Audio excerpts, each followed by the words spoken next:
Hello guys, welcome to RP academy. तो आज हम लोग यहाँ पर बैंकिंग एंड फाइनेंस न्यूज करने वाले हैं। तो जैसे कि आप लोगों को पता है, सीबीडीसी ट्रांजैक्शन हमने आरबीआई की न्यूज में भी दिखे थे कि 150 मिलियन यहाँ पर आपके पास क्रॉस कर चुका है। वैल्यू जो है वो 34,000 क्रॉस यहाँ पर कर चुकी है। सो बेसिकली आरबीआई ने रिपोर्ट किया है कि जो ट्रांजेक्शन हैं वो क्रॉस कर चुके हैं 140 मिलियन आपका वॉल्यूम में, और जो टोटल वैल्यू है वो 34,000 करोड़ एक्सीड कर चुकी है। RBI deputy governor T Ravishankar ji ने इसके बारे में बताया। एंड इसके अलावा यहाँ पर आप देखेंगे कि इन्होंने क्या बोला है। प्रोग्रामेबिलिटी फीचर्स देखेंगे तो आरबीआई अभी एक्टिवली वर्क कर रही है प्रोग्रामेबिलिटी फीचर के ऊपर सीबीडीसी में, जो कि एनेबल करेगा ऑटोमेटेड एंड कंडीशनल पेमेंट्स। इसको एक डिस्टिंक्टिव डिजिटल करेंसी इनोवेशन बनाएगा। सीबीडीसी व्यू किया जाता है the future of payments. Strong potential है, स्पेशली अगर क्रॉस बॉर्डर ट्रांजेक्शन्स में देखें और डिजिटल फाइनेंशियल इकोसिस्टम में। Interest rate government of India floating rate bond 2028 में सेट किया गया 6.17% फॉर नेक्स्ट 6 मंथ्स। तो यहाँ पर आप देखेंगे कि जो इंटरेस्ट रेट है government of India floating rate bond पर, वो आपका सेट है 6.17% per annum. FRB 2028 floating rate bond है, जिसमें इंटरेस्ट रेट पीरियोडिकली रीसेट होते हैं based on market conditions.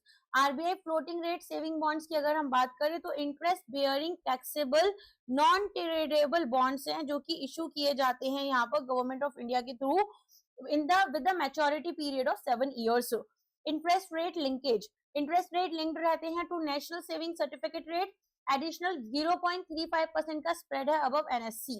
Interest payment frequency की बात करें तो आप देखेंगे यहाँ पर इसको सेमी एनुअली पे किया जाता है। जनवरी 1 और जुलाई 1 में बॉन्ड्स आपके अवेलेबल नहीं है। नॉन रेजिडेंट इंडियंस के लिए रिस्ट्रिक्ट करें इन्वेस्टमेंट को टू रेजिडेंट इंडिविजुअल्स।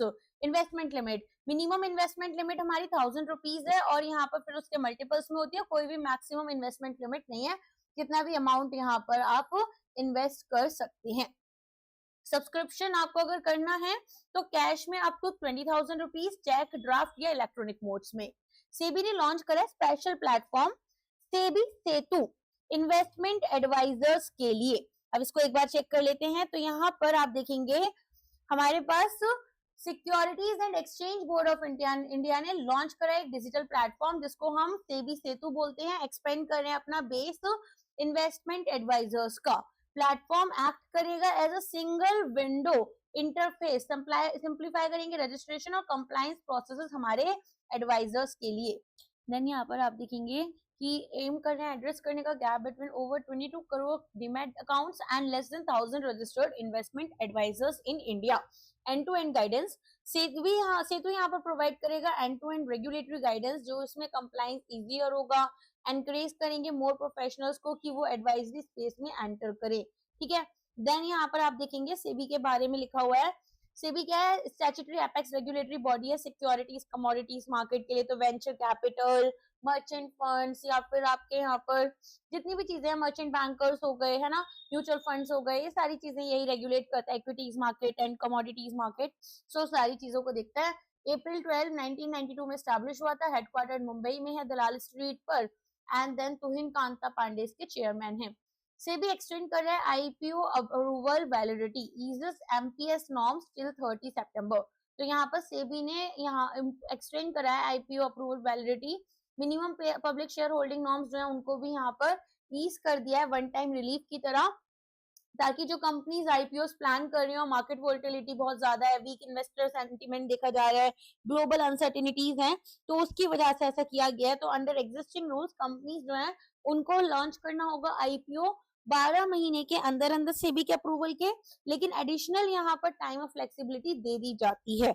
और इसके अलावा सेबी ने अलाउ करा है इशुअर्स को कि अपडेट करो offer document fresh compliance certification at the time of IPO launch.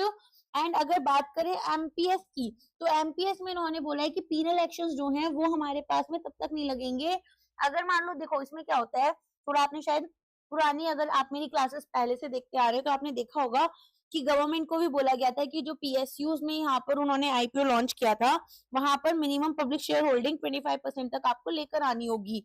तो अपने शेयर्स को या तो डाइल्यूट करो, या तो जो भी आपने शेयर सेल कर रखे हैं वहां से बाय बैक कर जैसे भी कर सकते हैं। तो बेसिकली होता क्या है ना कि मिनिमम अगर आप एक आईपीओ निकाल रहे हो तो आपकी कंपनी के 25% शेयर्स जो है वो पब्लिक के पास आ जाने चाहिए। ऐसा नहीं कि आईपीओ के दौरान ही आएंगे, आईपीओ के टाइम पर तो 10% होता है, इसके बाद में। अच्छा, अब यहाँ पर पीनल एक्शंस नहीं लगाए जाएंगे अप्रैल 1 से सितंबर 30, 2026 तक। अच्छा, अगर कोई भी enforcement action related to MPS violation लग रही है इस पीरियड के दौरान, तो उसको भी विड्रॉ कर लिया जाएगा। एडा ने डेजिग्नेट करा है LIC, GIC reinsurance, new India assurance को as domestic systemic insurance institutes financial year 26 के लिए। Now this is very important. IRDA ने डेजिग्नेट किया एलआईसी को the new India assurance company limited, that is NIACL, और general insurance corporation of India as domestic systemically important insurers, right, too big to fail वाला। तो list जो है वो unchange है लास्ट ईयर से। डीएसआईआरएस जो है वो आपके पास में इंश्योरर्स हैं जो कि अगर फेल कर गए तो पूरा फाइनेंशियल सिस्टम डिसरप्ट हो जाएगा, और इसीलिए एनहांस रेगुलेटरी सुपरविजन हमें करना होगा। अब इंश्योरर्स को यहाँ पर corporate governance, risk identification, risk management framework, इनको स्ट्रेंथन करना है अपनी सिस्टमिक इंपॉर्टेंस के अकॉर्डिंग। डार्क पैटर्न्स कंप्लायंस देखा जाएगा तो एडा को डायरेक्ट किया गया है। एडा ने डायरेक्ट करा इंश्योरर्स को कि असिस्ट करो compliance CCPA guidelines dark patterns के साथ में, रिपोर्ट सबमिट करो 15 दिन के अंदर। अगर नॉन कंप्लायंस है तो इंश्योरर्स को सबमिट करना होगा एक action plan with in 1 month, ठीक है। इंड एस इम्प्लीमेंटेशन की बात करें तो एडा इम्प्लीमेंट कर रहा है इंड एस अकाउंटिंग स्टैंडर्ड्स अप्रैल 1, 2026 से, जिसमें कि एक ज्वाइंट एक्सपर्ट ग्रुप आपका इंश्योर करेगा स्मूथ ट्रांजिशन। एडा ने अप्रूव करा इंडिया फ्रेमवर्क इंश्योरर्स के लिए 1 अप्रैल 2026। तो इन्होंने पहले भी बोल दिया था कि अब आपको इससे फॉलो करना है। तो यहाँ पर जो न्यू फ्रेमवर्क होगा, जितनी भी इंश्योरेंस कंपनीज हैं, इंश्योरर्स मीनिंग यहाँ पर एलआईसी या फिर आपका general insurance, sorry life insurance company, general insurance company, stand alone health insurers, री इंश्योरर्स, सभी को यहाँ पर कवर करेंगे। Recognition, measurement, presentation, disclosure financial statements का अडॉप्शन जो होगा वो आपका ट्रांसपेरेंसी इंप्रूव करेगा, कंसिस्टेंसी, कंपैरेबिलिटी फाइनेंशियल रिपोर्टिंग में। अच्छा, इंडियन बैंक्स के लिए यहाँ पर आरबीआई ने बोला कि धीरे धीरे स्टार्ट कर दो। तो बेसिकली वो एक रिपोर्ट लेता है जिन बैंक्स ने अभी तक नहीं किया है कि आपकी यहाँ पर कितनी प्रोग्रेस है इस इंडेक्स को अचीव करने में, है ना। अच्छा, अबाउट इंडेक्स अगर हम बात करें तो इंडियन अकाउंटिंग स्टैंडर्ड सेट है अकाउंटिंग प्रिंसिपल्स के, नोटिफाई किए थे मिनिस्ट्री ऑफ कॉर्पोरेट अफेयर्स ने। एडा यहाँ पर आप देखेंगे आपका क्या कर रहा है, एक स्टैट्यूटरी बॉडी है formed under insurance regulatory and development authority act 1999, overall supervision and development यहाँ पर ये कर रहे हैं of the insurance sector in India, ठीक है। हेड ऑफिस हैदराबाद, अजय सेठ यहाँ पर हमारे आप देखेंगे चेयरमैन जो है consist of a full time chairman है, फुल टाइम मेंबर्स हैं, 4 पार्ट टाइम आपके पास members, all appointed by the government of India, okay. That's why IRDA का नोटिफिकेशन भी नहीं आ रहा। नेक्स्ट यहाँ पर आप देखेंगे IRDA form sub committee to enhance private health insurance in India. अब यहाँ पर आप देखना हमारे पास insurance regulatory and development authority of India ने एक सब कमिटी लगाई under its insurance advisory committee. Review करते हैं प्राइवेट हेल्थ इंश्योरेंस को इंडिया में, और यहाँ पर कवर करेंगे coverage, penetration, claims, experience, product design, grievance redressal, consumer experience. Panel recommend करता है regulatory policy and operational reforms, promote करते हैं innovation, wider coverage, better risk pooling and financial protection. Ajay Seth currently यहाँ पर चेयरमैन है। As you know, IRDA sees revised information and cyber security guidelines for regulated entities. तो insurance regulatory and development authority of India ने revise करा है cyber security guidelines, strengthen कर रहे हैं साइबर रेजिलियंस इंश्योरर्स और इंटरमीडियरीज का। ISRMC रिस्क मैनेजमेंट कमेटी होती है, RMC, ठीक है। तो यहाँ पर information security risk management committee meet करेगी quarterly instead of twice a year, ensure करेंगे कॉन्टिन्यूस मॉनिटरिंग हो साइबर रिस्क की। एक्सपेंड करा है रोल बोर्ड्स का भी यहाँ पर। तो हमारे पास बोर्ड ऑफ डायरेक्टर जो होता है इनकी ओवरऑल रिस्पॉन्सिबिलिटी होती है किसी भी रिस्क के लिए, है ना। तो एडिक्वेट बजट रखेंगे साइबर सिक्योरिटी के लिए। ऑडिट करें, फाइंडिंग्स जो भी रहेंगी ऑडिटिंग फाइंडिंग्स उनको यहाँ पर रिव्यू करेंगे, नॉन कंफर्मिटीज जो भी की गई है बाय द इंश्योरर्स, इंश्योर करेंगे आइडेंटिफाइड गैप्स जो भी हैं with in a 12 month timeline, ठीक है, उनको क्लोज कर दिया जाए।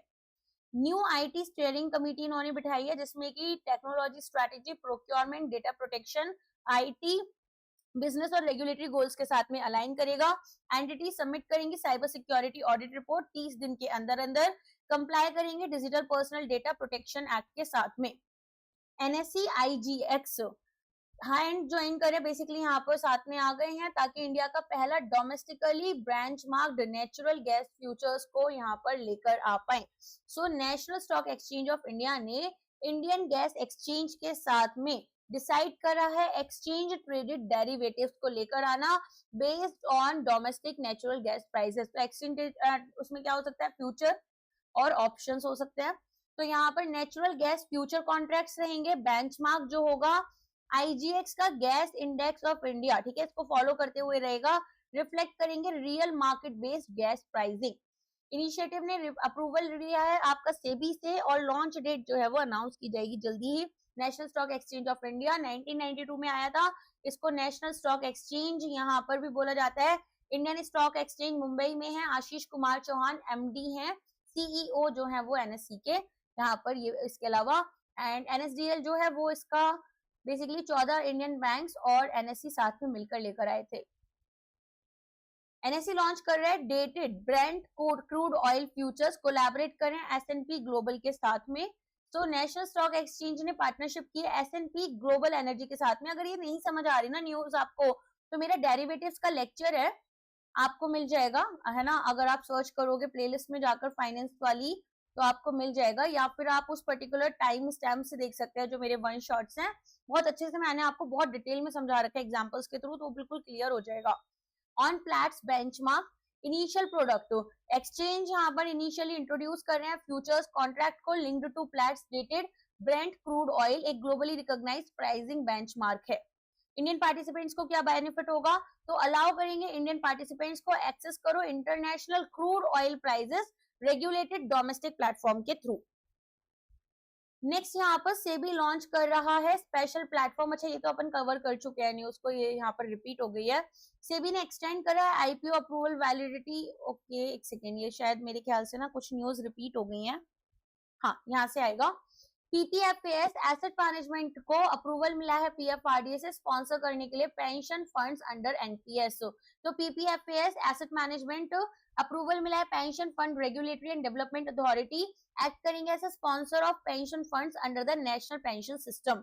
अप्रूवल अलाउ करता है PPFAS AMC को कि वो एंटर करें पेंशन फंड मैनेजमेंट स्पेस में, एक्सपेंड करें अपनी presence beyond mutual funds into long term retirement savings. ठीक है, तो अब यहाँ पर हमारे पास PPFAS एसेट मैनेजमेंट कंपनी जो है वो आपका म्यूचुअल फंड के beyond long term retirement savings की तरफ भी जाएगी। NPS government backed pension scheme है जिसके लिए हमारे पास PFRDA इसको मैनेज करती है, रेगुलेट करती है, प्रोवाइड करता है financial security post retirement. Existing NPS asset management companies हमारे पास करेंटली 10 हैं। तो यहाँ पर Aditya Birla sun life asset management company, axis asset management company, DSP asset managers, HDFC asset management company, ICICI prudential asset management company, Kotak asset management company, LIC asset management company, SBI funds management, Tata asset management company, UTI asset management company. इसमें leadership Neil Parag Parikh chairman and CEO हैं PPFAS के। Shriram overseas investment limited को in principle approval मिला RBI से, commence करेंगे primary dealer business. सो यहाँ पर Shriram finance limited अपनी Holi own subsidiary Shriram overseas investment limited, ठीक है, इनको इन प्रिंसिपल अप्रूवल मिला है RBI से, स्टार्ट करेंगे primary dealer business. Approval grant किया गया था 15 अप्रैल 2026 में और ये कंडीशनल है, मीनिंग की जो सब्सिडरी है वो फुलफिल करेंगी सर्टेन रेगुलेटरी रिक्वायरमेंट्स को बिफोर कमेंसिंग ऑपरेशंस। अब हमारे पास में एक आपसे पूछा गया है प्राइमरी डीलर कौन होते हैं, तो एक primary dealer is an RBI authorised entity, deal करते हैं गवर्नमेंट सिक्योरिटीज में, पार्टिसिपेट करते हैं ऑक्शंस में, सपोर्ट करते हैं development of the government bond market. Significance की अगर हम बात करें यहाँ पर तो आप देखेंगे ये आपका श्रीराम ग्रुप्स जो है वो डाइवर्सिफाई कर पा रहे हैं into the debt market, strengthen करेंगे प्रेजेंस कैपिटल मार्केट में, पार्टिसिपेट करेंगे डायरेक्टली गवर्नमेंट बोरोइंग प्रोग्राम्स के under. RBI penalties, commercial banks decline कर गया by 37% to 19.8 crore in financial year 26। तो हमारे पास RBI ने रिपोर्ट करा 37% डिक्लाइन हुआ है पेनल्टीज जो इम्पोज की जा रही थी बैंक्स के ऊपर, तो 19.8 करोड़ रुपीज से आपका यहाँ पर डायरेक्टली 19.8 करोड़ रुपीज हो गया है। जो कि पहले काफी ज्यादा था। रिडक्शन फाइन्स में इंडिकेट कर रहा है improved compliance bye banks regulatory norms और गाइडलाइंस के थ्रू।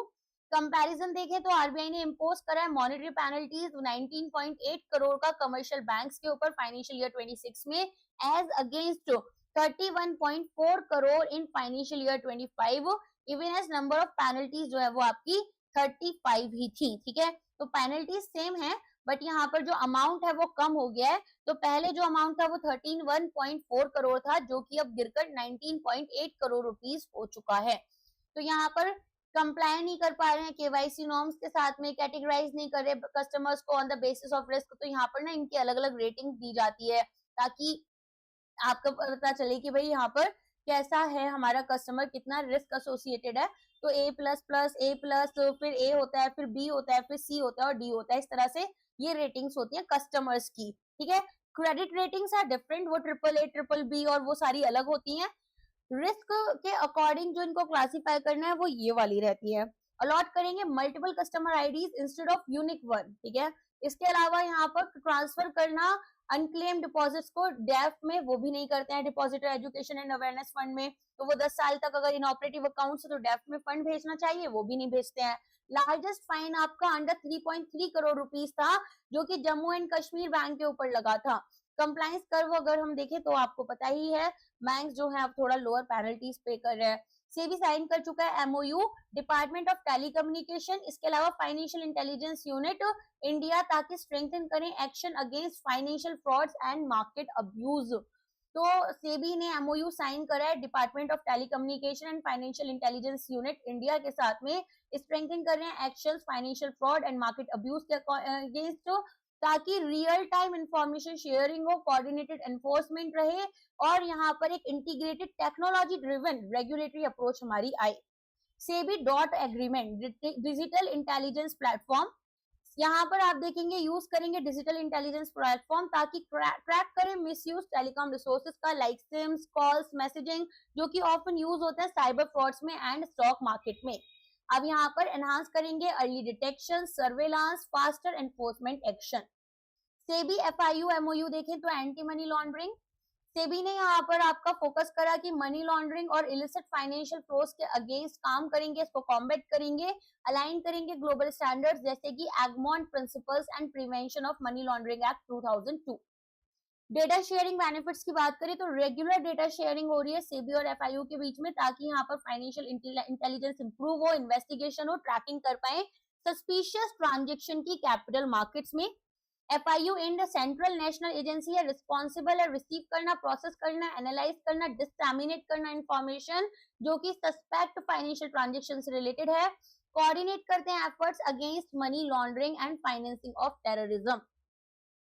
सेबी ने लॉन्च करे हैं 3 नए आईटी प्लेटफॉर्म्स।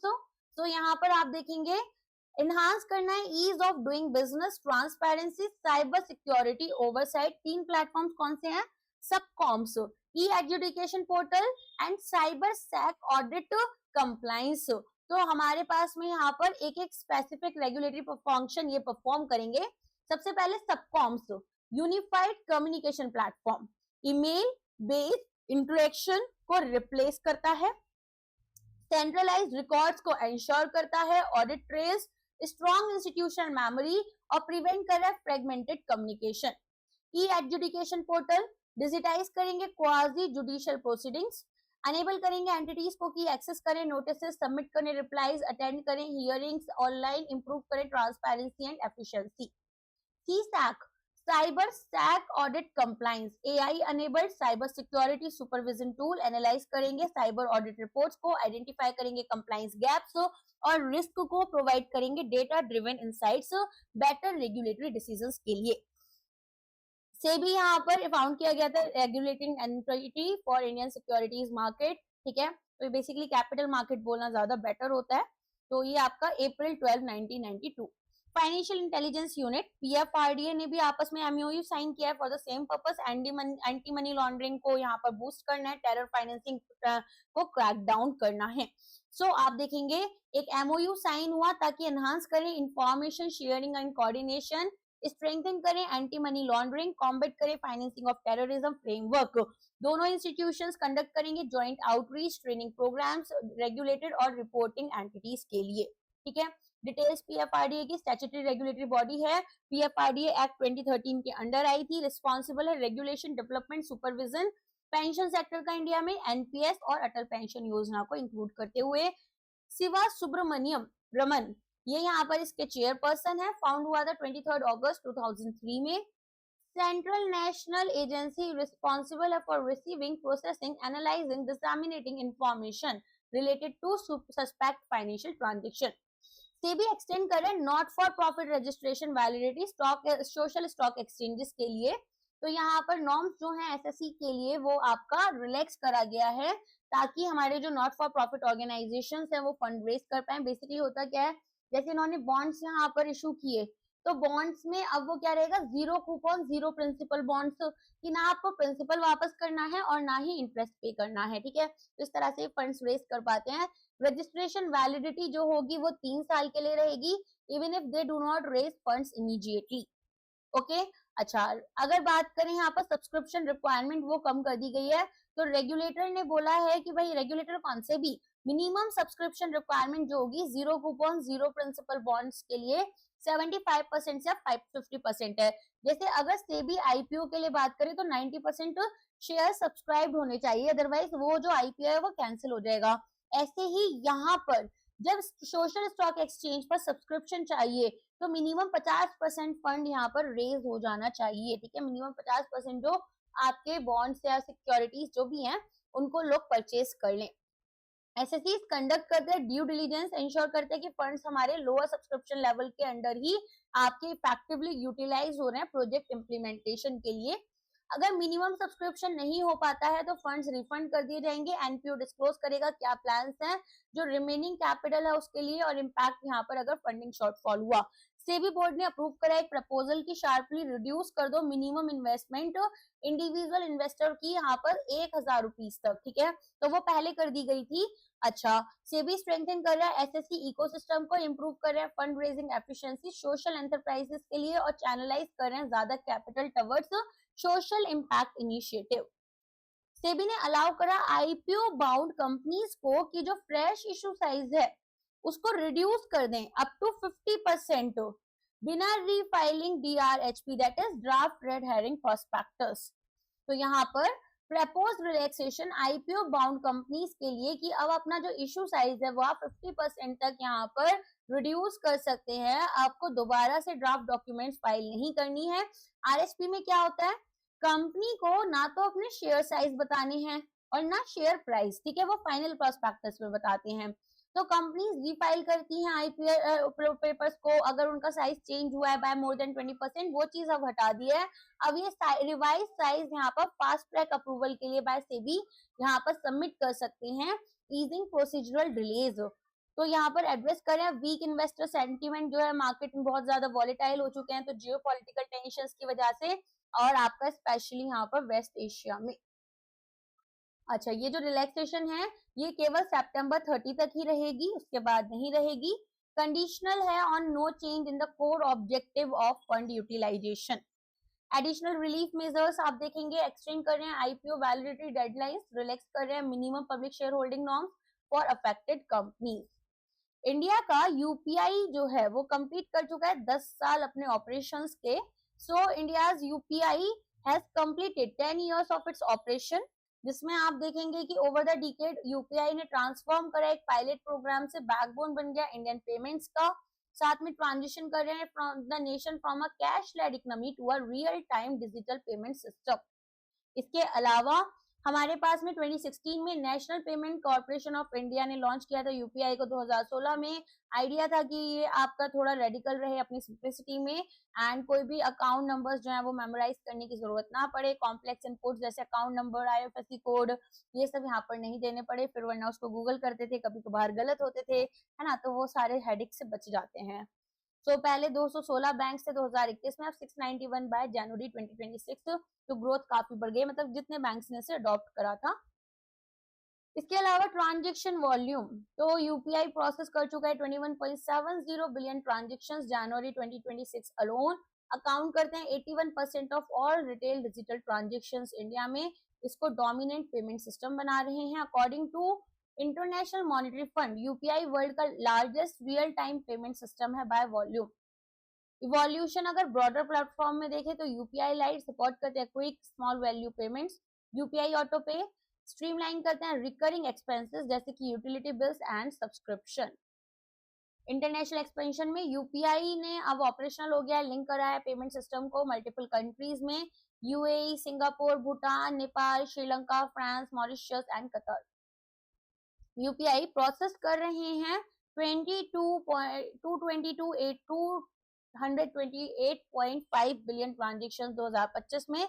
इंडिया के पेमेंट लैंडस्केप को रीशेप किया गया। ऑल्सो एक न्यूज आई है अभी आरबीआई की तरफ से कि लास्ट 15 डेज में ना इंडिया में बहुत ज्यादा कैश जो है वो लोगों ने बाहर निकाला है, and might be because of those things that are happening, you know, and then elections are also the reason, you know very well what is happening in the background. So yeah, there are many other reasons. Let us see if it continues, then we can actually get the proper conclusion that if it is done for XYZ reasons of elections, or it is done because of something that is happening in the West Asian conflicts, or whatever it is. So we have not even reached to a conclusion. But as per my analysis, there are things that are happening because of election, but that can't be the solo reason. Of course, there are things because of which our economy is suffering and people might be taking out their cash, right? Next, India का digital payment ecosystem witness करे transformative year UPI processing में। अब यहाँ पर 228.5 billion transaction हुए 2025 में, 33% year on year increase हुआ है। 299.74 ट्रिलियन रुपीज आपका यहाँ पर टोटल ट्रांजेक्शन वैल्यू है। रिपोर्ट हाईलाइट करते हैं कि जो इंडिया का ट्रांजेक्शन है एक माइक्रो ट्रांजेक्शन इकोनॉमी में, जहां डिजिटल पेमेंट्स रिप्लेस कर रही है small value cash purchase across categories. UPI dominate कर रहे हैं इंडिया का पेमेंट लैंडस्केप, स्ट्रॉन्ग ग्रोथ दिखा रहे हैं person to person and person to merchant transactions में। डीजीएफटी ऑथराइज कर रहा है 17 बैंक्स को इंपोर्ट करो gold and silver bullion for 3 years. तो यहाँ पर डीजीएफटी ने ऑथराइज करा 17 बैंक्स को कि आप गोल्ड और सिल्वर बुलियंस जो हैं उनको इंपोर्ट कर लो। अब हमारे पास SBI, HDFC bank, foreign banks जैसे कि एचएसबीसी और ICBC industrial and commercial bank of China. Okay, 2 banks यहाँ पर ऑथराइज किए गए कि केवल गोल्ड इंपोर्ट कर सकते हैं, union bank of India and Russia का सेबर बैंक। द्वितीय bank and Indian overseas bank जो है वो परमिट किया गया है कि गोल्ड एंड सिल्वर को इंपोर्ट दोनों को कर सकते हो। इसको पहले अलाउ किया गया था केवल गोल्ड के लिए। इंडिया के इंपोर्ट स्टैट्स में अगर आप देखें तो $72 बिलियन सेकेंड लार्जेस्ट इंपोर्टर है गोल्ड के ग्लोबली, 24% हायर देन 24-25। सिल्वर में 12 बिलियन है यहाँ पर, मोर आपका than double the 4.8 billion import किया गया प्रीवियस ईयर में। और ऑफ कोर्स यहाँ पर सिल्वर आपको पता है कितना ज्यादा प्रॉफिट दे रहा था। आरबीआई ने इम्पोज करा 80,000 रुपीज का penalty Ebix payment service private limited. So RBI ने इम्पोज किया 80,000 का penalty Ebix payment service private limited पर, क्योंकि ये कैरी आउट नहीं कर पाए रिस्क कैटेगराइजेशन कस्टमर्स का, एंड ये एक की कंप्लायंस रिक्वायरमेंट है। पेनल्टी ऑर्डर की गई थी अप्रैल 17, 2026 में provisions payment and settlement system act 2007 के। आरबीआई ने फाइन किया है डॉक्टर बाबा साहेब अम्बेडकर नगरी सहकारी बैंक को 80,000 रुपए का, क्योंकि इन्होंने सुपरवाइजरी एक्शन फ्रेमवर्क को फॉलो नहीं किया। ब्रीच की लिमिट्स एडवांसेस पर हाई डिपॉजिट इंटरेस्ट रेट यहाँ पर ऑफर करें देन एसबीआई, जो कि रेगुलेटेड डायरेक्शन के जस्ट ऑपोजिट है। सेबी क्लियर कर रहा है, एक सेकेंड ना, देखो हमारे पास में ना एक्चुअली क्या होता है कि कुछ चीजों में एसबीआई जो है उसने जो भी रेट रखा होगा इंटरेस्ट रेट वो हमें फॉलो करना होता है। जैसे ओवरड्राफ्ट वगैरह अगर हम देते हैं या कैश क्रेडिट देते हैं तो उसमें यूजुअली से कम ही रखा जाता है। सेबी क्लियर कर रहा है national stock exchange investment propose national coal exchange में, ताकि फॉर्मलाइज करें कोल ट्रेडिंग को। तो ये हमने अपना दूसरे न्यूज में भी पढ़ा था, सेबी सर्कुलर्स में भी। तो यहाँ पर आप देखेंगे इन्वेस्ट कर रहे हैं to propose national coal exchange of India limited, ठीक है। तो अब यहाँ पर एनएसई इसमें इन्वेस्ट कर पाएगा, ये परमिशन ग्रांट कर दी गई है। एक स्ट्रक्चर्ड प्लेटफॉर्म बनेगा, इलेक्ट्रॉनिक स्पॉट ट्रेडिंग हो पाएगी कोल की।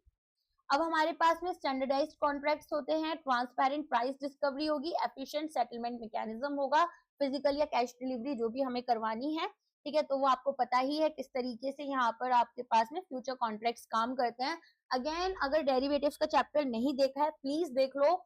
धीरे धीरे आरबीआई बहुत ज्यादा डेरिवेटिव्स की तरफ जा रही है, तो if you are going to give RBI का कोई भी एग्जाम, डेरिवेटिव्स पर एक क्वेश्चन मस्ट है, let it be either static question और be it a current affairs based question. Okay, तो जो भी फोकस होता है, जिस पर भी यूजेस ज्यादा बढ़ रहे होते हैं, that is more like they will be giving an exam, उसके लिए chances are more. Okay, if you talk about CBDC, when they had introduced it, so they had also provided a descriptive based question on it, so you can understand कि कितना high marking यहाँ पर रहती है या कितना ज्यादा prioritise किया जाता है इस तरह की चीजों को। And derivatives is something which India has adopted very slowly and still we have not adopted it to 100% level, but we are very much like careful while adopting it. There are so many regulations and so many things around it, so that's why it's a very important topic. At least you must be aware about the basics. So next, ऐसे NSE Indices Limited, formerly India Index Services and Products Limited कहलाया जाता था, largest index and index service provider है India से, और NSE India का leading finance exchange है, जैसा हमने भी देख लिया था। सेबी अमेंड कर रहे हैं ऑल्टरनेटिव इन्वेस्टमेंट फंड रेगुलेशन को, स्ट्रेंथन करेंगे ट्रांसपेरेंसी गवर्नेंस, तो यहाँ पर प्रमोट करें social impact investing. Social impact funds यहाँ पर जो मिनिमम इन्वेस्टमेंट है वो पहले 2 लाख रुपए मिनिमम था, अब 1000, ताकि रिटेल इन्वेस्टर्स जो हैं, ठीक है, वो भी ज्यादा से ज्यादा इन्वेस्टमेंट कर पाए। मूव अलाइन करता है कि रिफॉर्म्स आए यहाँ पर, इंप्रूव हो, एक्सेसिबिलिटी, इंक्लूसिवनेस हो, अलाउ करें AIF रूल्स को कि ट्रीट करो सोशल इम्पैक्ट फंड्स को non operative funds during certain periods, ठीक है। मिनिमम सब्सक्रिप्शन जो है वो भी आपने देखा 75% से 50% कर दिया गया है।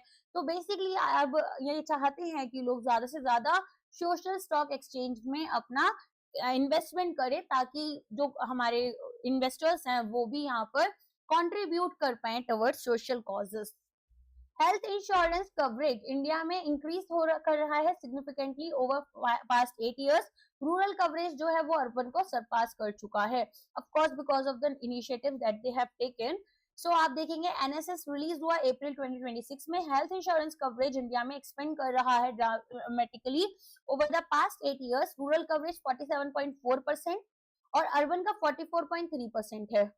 अब शेयर ऑफ यहाँ पर गवर्नमेंट स्कीम्स की वजह से शेयर ऑफ पीपल जो कवर्ड है at least one health insurance scheme के अंडर 47.4% था, 47.4% हो गया, 14.1 था 2017-18 में, 44.3% हो गया अर्बन में, जो कि पहले 19.1% था 2017-18 में। Government sponsored schemes accounted for majority of enrolments, तो रूरल में आपके पास जो 45.5% रूरल पॉपुलेशन है 2025 में, वो कंपेयर टू 12.9% गवर्नमेंट स्कीम्स के अंडर है, और अर्बन में 31.8% पॉपुलेशन गवर्नमेंट के अंडर आपकी इंश्योर्ड है, ठीक है। 80th राउंड हुआ था ये national sample survey on health. अब यहाँ पर average out of pocket expenditure पर हॉस्पिटलाइजेशन केस 34,064 आपका 2025 में, रूरल में जो लोग पे कर रहे हैं वो 31,484 और अर्बन में 38,688। इंडिया रैंक कर रहा है 10th largest insurance market globally premium volume के थ्रू, ठीक है। तो इंश्योरेंस जो है वो क्रिटिकल पिलर बन गया है फाइनेंशियल सिक्योरिटी का, सोशल प्रोटेक्शन का। इंडिविजुअल्स बिजनेसेस ट्रांसफर कर रहे हैं रिस्क अप रिकवर अपना अनसर्टेनिटीज जो भी डिप्लीट कर देती हैं सेविंग्स को।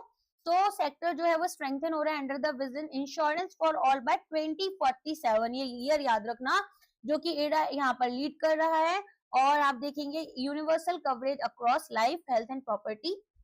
10th लार्जेस्ट इंश्योरेंस मार्केट बन गए हैं स्विस री रिपोर्ट के अकॉर्डिंग, तो ये री इंश्योरेंस कंपनी है जो कि इंडिया में भी है इसकी, ठीक है।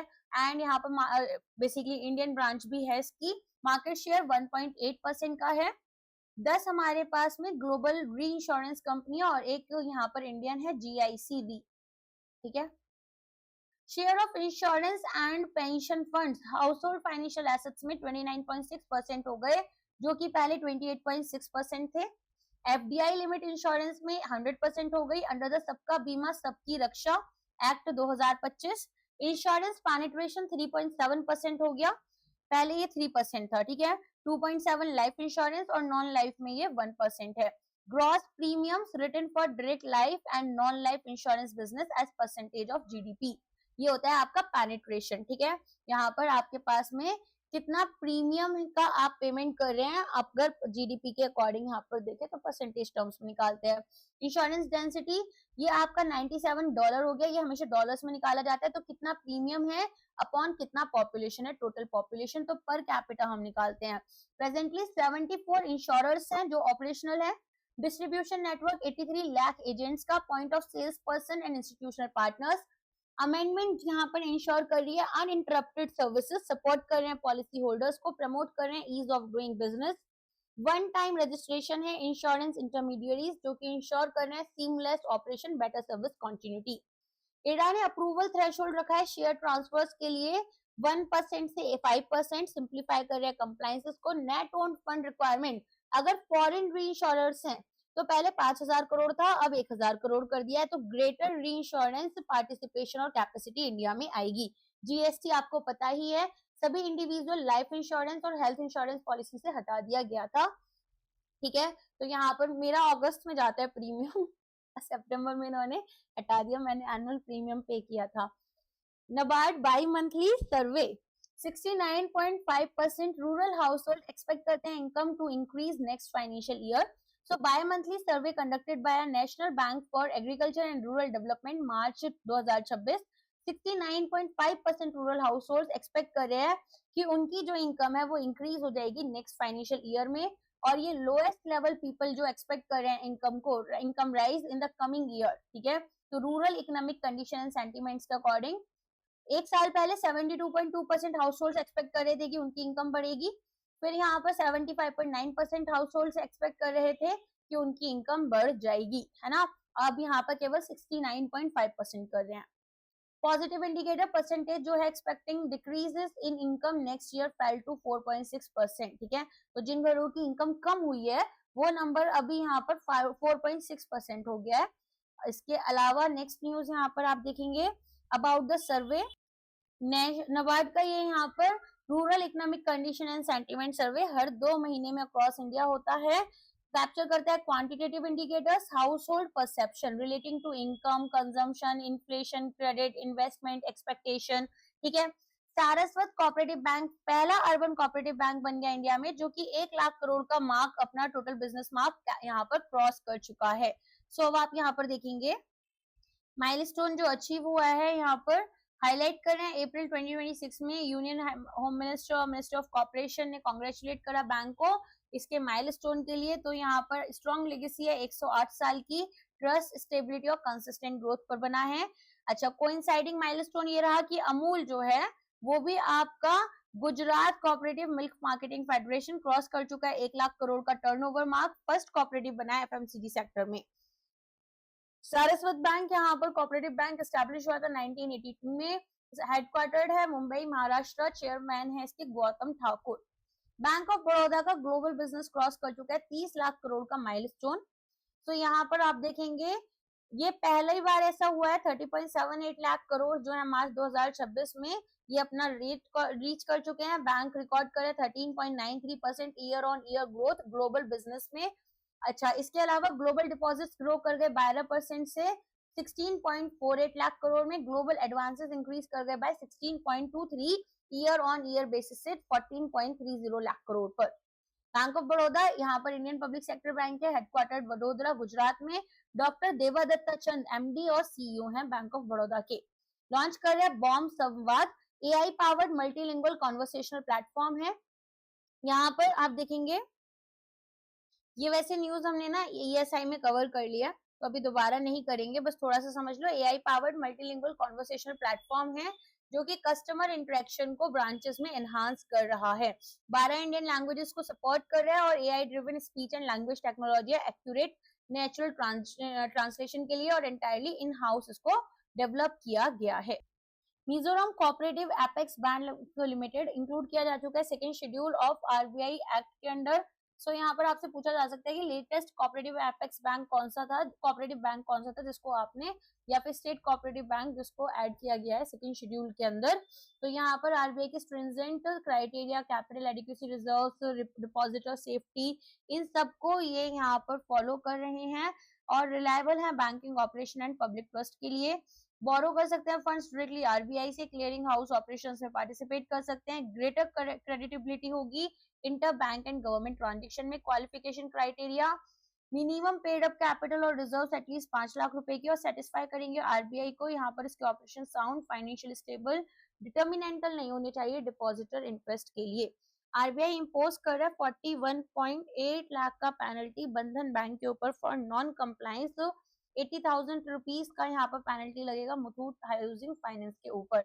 तो आरबीआई ने इम्पोज करा है 41.8 लाख रुपीज का पेनल्टी बंधन बैंक के ऊपर रेगुलेटरी वायलेशंस के लिए। और वायलेशंस अगर जो बैंक ने की है वो क्या क्या है, पीरियोडिकली रिव्यू नहीं करा, रिस्क कैटेगराइजेशन, सैंक्शन किए हैं लोन डायरेक्टर्स को जो कि नॉर्म्स वायलेट करता है बैंकिंग रेगुलेशन एक्ट और केवाईसी के लिए। इसके अलावा यहाँ पर हमारे पास में आरबीआई ने क्लैरिफाई किया है कि पेनल्टी ड्यू है due to compliance deficiencies does not affect the validity of customer transaction. RBI ने इम्पोज करा है 80,000 रुपीज का पेनल्टी मुथूट फाइनेंस के सर्विस कंपनी लिमिटेड के ऊपर वायलेट कर रहे हैं फेयर प्रैक्टिस कोड नॉर्म्स को by not clearly disclosing risk grading and rationale different interest rate के बोरोवर्स के लिए। बंधन बैंक की बात करें, बैंकिंग और फाइनेंशियल सर्विस कंपनी हेडक्वार्टर्ड है कोलकाता वेस्ट बंगाल में। अच्छा है, यहाँ पर MHFCL जो है हेडक्वार्टर्ड है मुंबई में। सेवरल इनोवेटिव लोन प्रोडक्ट्स लेकर आते हैं प्रोवाइड करने के लिए financial assistance prospective home owners को। से भी प्रपोज कर रहे हैं न्यू फ्रेमवर्क कैलकुलेट करेंगे नेटवर्थ रिक्वायरमेंट स्टॉक ब्रोकर्स के लिए। सो यहाँ पर कैलकुलेट करेंगे स्टॉक ब्रोकर का नेटवर्थ रिक्वायरमेंट कितना है। Current method 10% average client cash balances का आउटडेट हो चुका है ड्यू टू अपस्ट्रीमिंग मैकेनिज्म, जहां क्लाइंट के जो फंड्स हैं वो ट्रांसफर किए जा रहे हैं क्लियरिंग कॉर्पोरेशन के पास में। अलाइन करेंगे capital requirement with the operational risk, enhance करेंगे इन्वेस्टर प्रोटेक्शन को। नेटवर्थ को सेकंड लाइन ऑफ डिफेंस की तरह ट्रीट किया जाएगा, एब्जॉर्ब करेंगे risk not covered by margin requirements. Suggest करें variable networth should be calculated as the aggregate of 3 components. 10% average credit balance का क्लाइंट्स का over previous 6 months. Slab based requirement linked होगा number of active direct clients, और एक additional requirement होगा based on clients जो onboard किए गए through authorised persons. So basically यहाँ पर नेटवर्थ जो स्टॉक ब्रोकर्स की है ना, उसको कैलकुलेट करने के लिए सेकंड लाइन ऑफ डिफेंस में वेरिएबल नेटवर्थ के लिए 10% जो भी आपका क्रेडिट बैलेंस है आपके क्लाइंट का, स्लैब बेस्ड रिक्वायरमेंट होगी, ठीक है, एक्टिव डायरेक्ट क्लाइंट्स आपके कितने हैं, और एडिशनल रिक्वायरमेंट जो भी आप ऑथराइज्ड पर्सन जो हमारे पास 3 कैटेगरीज में होते हैं उनके थ्रू अगर क्लाइंट्स को ऑनबोर्ड किया गया। रिकमेंडेशन एक वर्किंग ग्रुप कंप्राइजिंग एक्सचेंजेस जैसे एनएसई, बीएसई और ब्रोकर्स एसोसिएशन के साथ में आई है। सेबी ऑपरेशनलाइज कर रहे हैं past risk and return verification PaRRVA framework को। तो यहाँ पर सेबी ने ऑपरेशनलाइज किया पारवा फ्रेमवर्क, अपॉइंट कर रहे हैं केयर रेटिंग्स लिमिटेड को एज द फर्स्ट एजेंसी जो कि ये सर्विसेज प्रोवाइड करेगी। केयर रेटिंग्स की बात कर लेते हैं तो ये यहाँ पर पारवा सीरीज आपका मई 4 2026 से कंप्लीट करें pilot phase, recognition remaining valid unless suspend यहाँ पर या रिवोक किया गया by SEBI. National stock exchange function करेगा as the data centre, support करेगा storage processing performance related data की। ऑब्जेक्टिव्स क्या है, इन्वेस्टर्स को वेरीफाइड स्टैंडर्डाइज्ड और रिलायबल डेटा मिलेगा, ऑथेंटिकेटेड परफॉर्मेंस मैट्रिसेस यहाँ पर प्रेजेंट कर पाएंगे हमारे रेगुलेटेड एंटिटीज। सेबी ने मैंडेट करा है कि जितने भी इन्वेस्टमेंट एडवाइजर्स और रिसर्च एनालिस्ट हैं वो यहाँ पर एनालिस्ट कर लें बाय अगस्त 3 2026। एंड इसके अलावा मई 3 2028 से पर्व वेरीफाइड रिस्क और रिटर्न मैट्रिसेस जो है वही डिस्प्ले की जाएंगी और प्री पर्व हिस्टोरिकल परफॉर्मेंस डेटा को यूज नहीं किया जाएगा। तो यूनियन देखो हिस्टोरिकल डेटा मतलब इससे पुराना जो डेटा होगा ना उसको हम यूज नहीं करेंगे, पर्व से लेकर अभी तक का जो डेटा है केवल वही यूज करेंगे।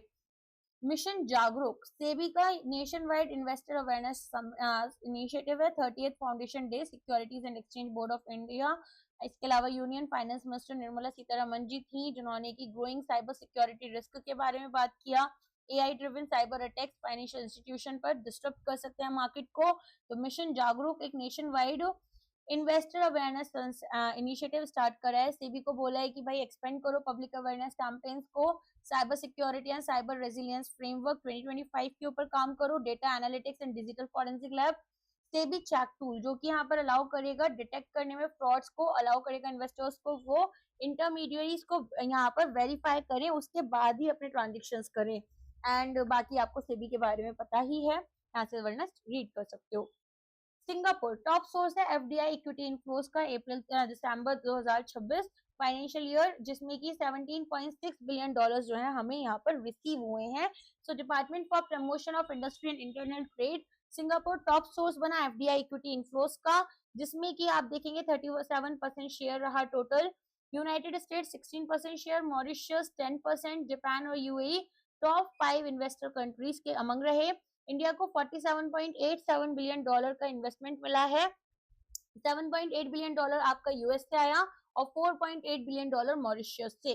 मोस्ट अट्रैक्टिव सेक्टर्स में कंप्यूटर, सॉफ्टवेयर और हार्डवेयर रहे, जिसमें कि हमारे पास इनफ्लोज वर्थ 10.7 बिलियन का रहा डॉलर्स में। सर्विस सेक्टर में financial, banking, R&D 18%। Maharashtra highest inflows रहे 15.38 बिलियन डॉलर में, Karnataka 11.15 billion dollars in first 3 quarters.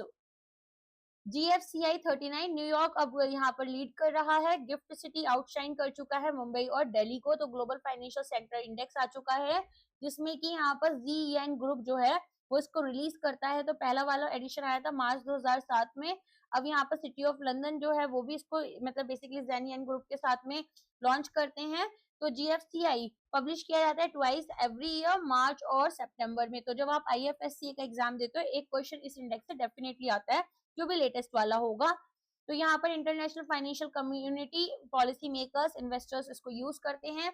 GFCI की 39 की फाइंडिंग्स जो रही वो देख लेते हैं। ग्लोबल टॉप रैंक यहाँ पर New York, then London, Hong Kong, Singapore. ठीक है। एशिया पैसिफिक रीजन में 6 फाइनेंशियल सेंटर्स हैं रीजन से, जो कि वर्ल्ड के टॉप 10 में आते हैं। Hong Kong, Singapore, Tokyo, Shanghai, Shenzhen, Seoul.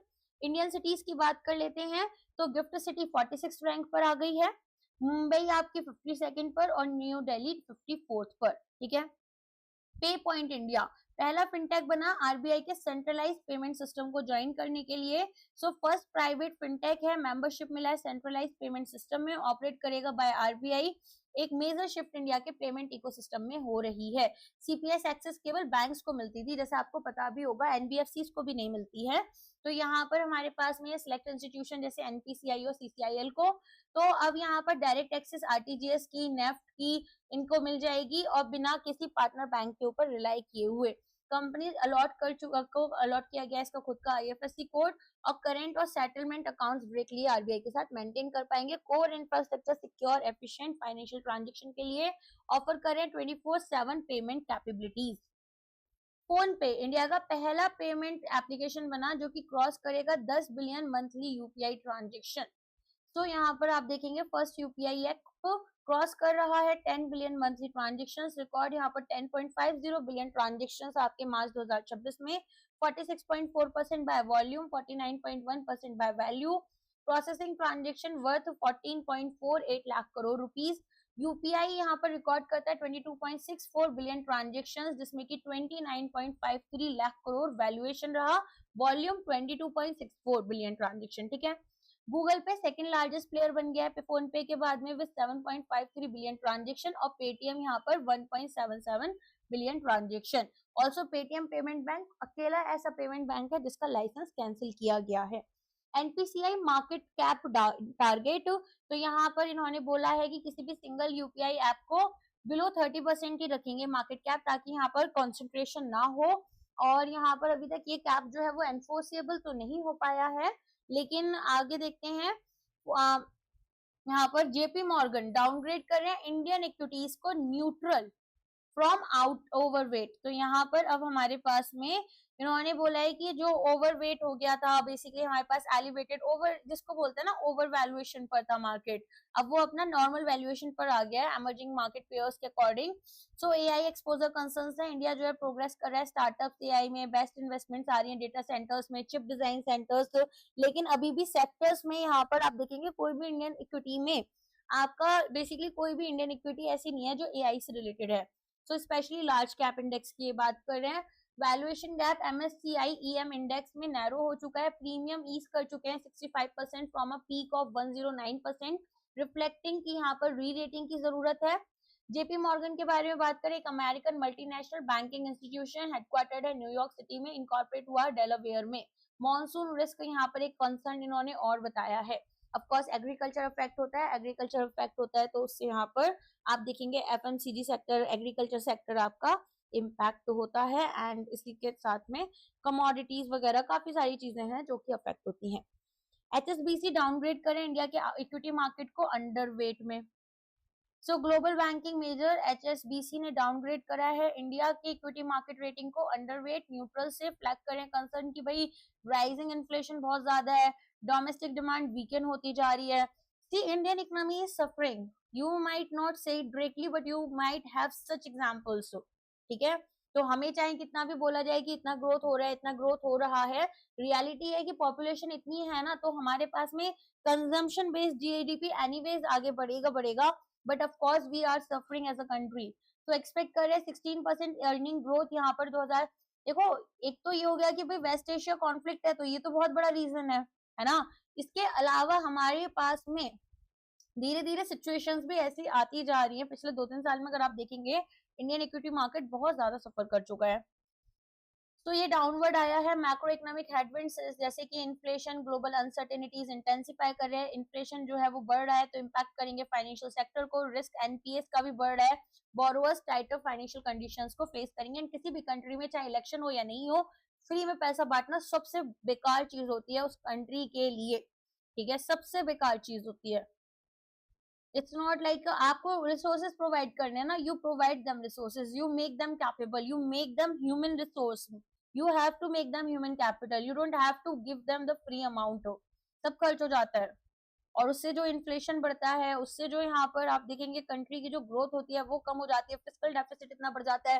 अब ये पैसा कहीं से तो आ रहा है ना। Anyways, we have to question our government whenever it is needed. Like if we are just stopping it with the fears and all those things. आप तो बहुत यंग जनरेशन है, आई होप मतलब थोड़ा, खैर पता नहीं क्या ही है ना, सिचुएशन बहुत खराब है। Earnings are also important, there are so many things. खैर, नेशनल स्टॉक एक्सचेंज यहाँ पर क्रॉस करें 13 करोड़ यूनिक रजिस्टर्ड इन्वेस्टर्स को, तो यहाँ पर एटलीस्ट 1 करोड़ ऐड हुआ है जस्ट 7 मंथ्स में सिंस सितंबर 2025। 14 साल लगे एक्सचेंज को कि वो पहला first crore of registered investors पहुंच पाए जब से ऑपरेशन शुरू किया। अनदर 11 इयर्स यहाँ पर to add the next 3 crore लग जाएंगे। Client code, total number of client codes आपके 25.7 करोड़ हैं एज ऑफ अप्रैल 25, 2026। रिफ्लेक्ट करें रैपिड एक्सपेंशन रिटेल पार्टिसिपेशन में। ज्योग्राफिक पेनिट्रेशन, अब यहाँ पर ये वाइडन हो गया 99.85% इंडिया के पिन कोड्स का। महाराष्ट्र 2 करोड़ इन्वेस्टर हैं, यूपी में 1.5 करोड़, गुजरात में 1.1 करोड़। ठीक है, बट हमारे पास ना जो साइज है, जो इन्वेस्टमेंट ये लोग कर रहे हैं वो बहुत कम है। ठीक है, आई थिंक 10,000 रुपीज एवरेज रहता है जो हमारे यहाँ इन्वेस्टर्स इन्वेस्ट करता है। एनएसई के बारे में बात करें तो ये मुंबई में बेस्ड है, 27 नवंबर 1992 में आया था। Flipkart, axis bank and PayU ने लॉन्च करा बायोमेट्रिक कार्ड पेमेंट। तो यहाँ पर आप देखेंगे कि अब अप्रूव कर सकते हैं ट्रांजेक्शंस फिंगरप्रिंट या फेस आईडी यूज कर रिप्लेस करेंगे traditional OTP based verification. Currently available है एंड्रॉइड और आईओएस डिवाइसेस में। पेयू हैंडलिंग इंफ्रास्ट्रक्चर विबमो एनेबल कर रहे हैं। Issuer side authentication, regulatory alignment में आरबीआई गाइडलाइंस के साथ में जाएगा authentication mechanism digital payment transaction direction के अंडर। एसबीआई कार्ड ने जितने भी stressed credit card loan portfolio था 1800 करोड़ का वो इंटीग्रो फिनसर्व को बेच दिया है। तो बेसिकली होता क्या है कि आपने इसको सेल कर दिया, अभी आपको 15% के अराउंड यहाँ पर कैश पेमेंट कर देंगे और 85% जो आपकी सिक्योरिटी रिस्क है वो इन्वेस्टर को दे देंगे। फिर इन्वेस्टर्स यहाँ पर क्या करेंगे, पेमेंट करेंगे, बैंक को पेमेंट मिल जाएगी। ठीक है, जैसे जैसे ये सेल होते जा रहे हैं और इन क्रेडिट कार्ड लोन्स पर जो पेमेंट वापस आएगी वो पेमेंट फिर इन्वेस्टर के यहाँ पर रिटर्न्स बन जाती है। तो एक लिस्टेड सब्सिडरी है एसबीआई की, stressed credit card debt pool 1800 crore का सेल करा है मुंबई बेस्ड एनबीएफसी इंटीग्रो फिनसर्व को। रिड्यूस करना है एनपीएस को, इम्प्रूव करना है एसेट क्वालिटी और राइजिंग डेलिक्वेंसीज। ठीक है, it is one of the largest bad loan sales by SBI cards. Manage करेंगे एक क्रेडिट, यहाँ पर आपका देखेंगे आप मैनेज करेंगे credit card receivable book close to 60,000 crore और एक एस्टिमेटेड मार्केट शेयर 18% का। तो one of the top 3 players हैं इस सेक्टर में। ठीक है, अच्छा नेक्स्ट आ जाओ, check and AU small finance bank. Check and small AU small finance bank launch करें इंडिया का पहला cobranded LED powered credit card, जिसमें कि आप देखेंगे चेक्यू को एंट्री जो है क्रेडिट कार्ड इशुएंस इकोसिस्टम में लेकर आएंगे। इंडिया का पहला cobranded LED credit card है, बैटरी फ्री एलईडी, जो कि लाइट अप करेंगे during tap payment using NFC, ठीक है। एंड यूनिफाइड यहाँ पर रिवॉर्ड सिस्टम आपका रहेगा। This is not so important, RBI वगैरह के लिए नहीं है, अगर बैंक क्लर्क वगैरह का है एग्जाम तो ठीक है। इंडिया के क्रेडिट कार्ड मार्केट एक्सपेंड कर गया, 119 मिलियन का पीएसयू बैंक का काफी गेन आया है यहाँ पर, ये इंपॉर्टेंट है। तो इंडिकेट कर रहे हैं कि कंटिन्यूड एक्सपेंशन है डिजिटल पेमेंट्स के अंदर, ठीक है। मार्केट कंसंट्रेशन हमारे देखेंगे हाईली कंसंट्रेटेड है, market major lenders HDFC bank, SBI, ICICI, Axis bank dominate करते हैं सेक्टर को। एचडीएफसी बैंक यहाँ पर 22.2% लीड करेगा, फर्दर इंक्रीज करते हैं मार्केट शेयर को। एसबीआई यहाँ पर 18.7% है, मेंटेन करता है स्ट्रॉन्ग बेस, स्टडी ग्रोथ रहता है transaction of credit card usage में। टॉप 8 बैंक्स की अगर हम बात करें तो टुगेदर अकाउंट करते हैं 80% टोटल क्रेडिट कार्ड सर्कुलेशन में, limited competition beyond major players. Chandrababu Naidu Ashwini Vaishnaw foundation stone लेकर हैं गूगल क्लाउड एआई हब का विशाखापट्टनम में। Andhra Pradesh CM N Chandrababu Naidu, union minister electronics and information technology Vaishnaw यहाँ पर जो है लेके इन्होंने फाउंडेशन स्टोन आपका Google cloud India AI hub Visakhapatnam में। बिगनिंग हुई है एक न्यू इरा की स्टेट के टेक्नोलॉजिकल जर्नी में। गूगल इन्वेस्ट करेगा $15 बिलियन प्रोजेक्ट में, इसको one of the largest FDI बनाएगा इंडिया के हिस्ट्री में। टोटल कैपेसिटी 1 गीगावाट की है। 600 crore Tarluvada, Adavivaram and Rambilli regions developed with partners Adani ConneX and Airtel Nxtra. Completion target सितंबर 2028 रहेगा। चंद्रबाबू नायडू जो है उन्होंने ये भी अनाउंस किया है कि भोगापुरम इंटरनेशनल एयरपोर्ट जो है वो इनॉग्रेट किया जाएगा by prime minister Narendra Modi in जुलाई। स्ट्रेंथन करेंगे इंडिया का digital infrastructure, global connectivity, position करेंगे एआई इकोनॉमी को, कंट्रीब्यूट करेंगे vision of Viksit Bharat. Reliance India Limited setup कर रहे हैं इंडिया का largest data centre cluster Andhra Pradesh में। तो यहाँ पर आप देखेंगे एआई डेटा सेंटर क्लस्टर आया है विशाखापट्टनम में। टोटल कैपेसिटी 1.5 गीगावाट की, इंडिया का लार्जेस्ट डेटा सेंटर क्लस्टर होगा। गूगल के 1 गीगावाट प्रोजेक्ट से भी ज्यादा बड़ा है। Andhra Pradesh investment promotion committee ने इसको अप्रूव कर दिया है। 500 मेगावाट का डेटा सेंटर 2028 तक बनेगा, एक्सपेंड कर देंगे 1 गीगावाट और बियॉन्ड। क्लस्टर सपोर्ट किया जाएगा by captive solar power and battery storage system. Visakhapatnam emerge करेगा is the major data centre investment आपको कंपनी से, जैसे Sify, digital connection and others, ठीक है। चलो जेएसडब्ल्यू स्टील का जो बोर्ड है उन्होंने अप्रूव करा है 50-50 ज्वाइंट वेंचर पॉस्को, ताकि बिल्ड करे 6 मैट्रिक टन पर पीए इंटीग्रेटेड स्टील प्लांट ओडिशा में। तो यहाँ पर आप देखो जेएसडब्ल्यू स्टील लिमिटेड और पॉस्को ग्रुप ने साइन करा है 50-50 का ज्वाइंट वेंचर एग्रीमेंट। सेटअप करेंगे green field integrated steel plant Odisha में सैफरन रिसोर्स प्राइवेट लिमिटेड के थ्रू। सो यहाँ पर हमारे पास में जो प्लांट कैपेसिटी है वो 6 मैट्रिक टन पर एनम है। 887 acres of land already secure कर चुके हैं, सपोर्ट करते हैं large scale steel production expansion को। पॉस्को जो है इन्वेस्ट करेगा 508.8 करोड़ रुपीज करोड़ में ऑफ कोर्स यहाँ पर, with the transaction expected to be completed by December 2026। JSW steel का जो गोल है कि एक्सपेंड करें कैपेसिटी को 50 metric tonne per annum by 2031। POSCO का प्रेजेंस इंडिया के स्टील सेक्टर में स्ट्रेंथन करेंगे और डेवलपमेंट कोइंसाइड कर रहा है। विजिट हुआ था साउथ कोरियन प्रेसिडेंट ली जाई म्यूंग का, जो कि एक renewed push in India south Korea economic and strategic ties, ठीक है, दिखाता है। कोका कोला पार्टनरशिप कर रहा है इंडिया वाला उत्तर प्रदेश के साथ में, कम्युनिटी एंड एनवायरमेंटल इनिशिएटिव के साथ में। Invest UP, government of UP advance करेंगे community development environmental initiatives across the state. Duration 3 साल का एमओयू यहाँ पर रहेगा, जिसमें कि आप देखेंगे water access infrastructure, waste collection and recycling system and livelihood generation local communities के लिए।